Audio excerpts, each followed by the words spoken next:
পথে যাত্রা শুরু করি। জয় জগদম্বে মা জগদম্বে তোমাদের দাম্পত্য জীবনে যেন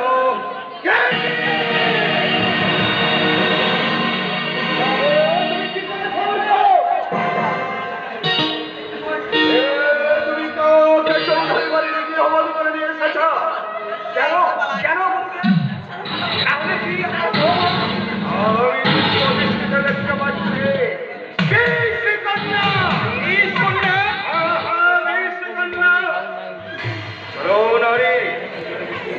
আমি প্রতিষ্ঠাকে দেখতে পাচ্ছি চমৎকার চোখের দৃষ্টিতে তোমার মুখের কথায় তোমার নিঃশ্বাস বইছে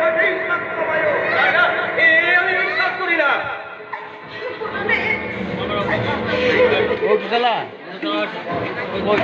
তোমার বিশ্বাস ও বিশ্বাসের চিরন্তর সত্য কখনো মিথ্যা হয়ে যেতে পারে না। বিলম্ব না করে তুমি এখনই তোমার পরিত্যাগ করো, নাইলে বিষাক্ত নিঃশ্বাসে তোমার মৃত্যু হতে পারে। সেই মৃত্যুকে আমি হাসি মুখে বরণ করবো গুরুদেব। আমি বিজ্ঞানী যুগে ছেলে হয়ে আপনার এই কুসংস্কারকে বিশ্বাস করে আমি আমার বিবাহিত স্ত্রীকে ত্যাগ করতে পারবো না।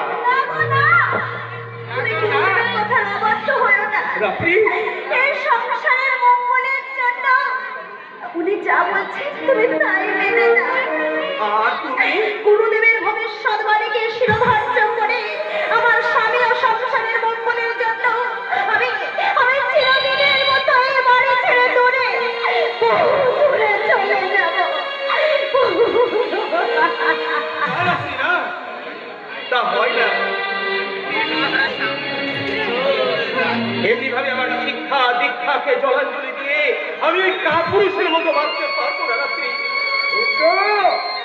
ওকে যেতে দাও। কেন কেন বাবা কেন?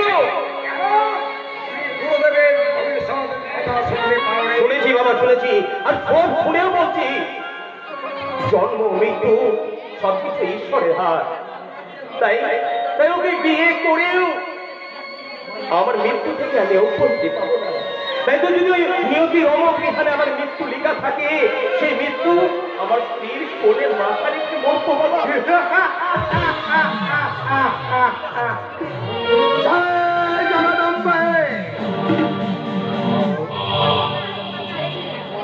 তোমার সংসারের অমঙ্গলের চাবিকাঠি বাচ্চা,